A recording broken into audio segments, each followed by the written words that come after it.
So Bonthu Rammohan ఎట్లా మీరు manage చేశారు? ఆయన ముందే నవీన్ యాదవ్ పోటీలో ఉంటున్నారు, నేను తప్పుకుంటున్నా అని అన్నట్టు నాకేం అవసరం మేనేజ్ చేయడానికి. ఐ రెస్పెక్ట్ హిమ్, మేము బాగా క్లోజ్ గానే ఉంటాము.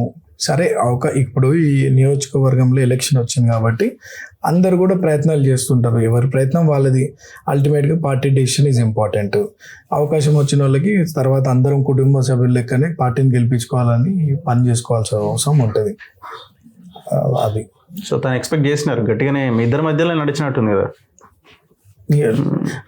నా ఇద్దరి మధ్య 10 మంది మధ్యలో నడిచింది. లాస్ట్ మీ ఇద్దరు మేజర్ అయ్యారు కదా లాస్ట్కి. ఏమో నాకు ఐడియా లేదు, నాకు ఐడియా లేదు. మరి తను ఇప్పుడు మీకు సపోర్ట్ చేస్తున్నారా? ఎవరు? రామ్మోహన్ గారు. నాకు కాదు, కాంగ్రెస్ పార్టీకి చేయాలి అందరూ. ఓకే, అందరు కూడా ఈవెన్ నవీన్ ఆల్సో నవీన్ కోసం పనిచేయదు. ఇప్పుడు కాంగ్రెస్ పార్టీ విజయం కోసమే పని చేసుకోవాలి, అందరు పని చేసుకోవాలి. సో అందరం కలిసి పని చేసుకోవాలి. అధికారం ఉంది, సరే అవకాశాలు వస్తుంటే పోతుంది. నాకు 2023లో ఈవెన్ ఐ ట్రైడ్, నాకు రాలేదు అవకాశం.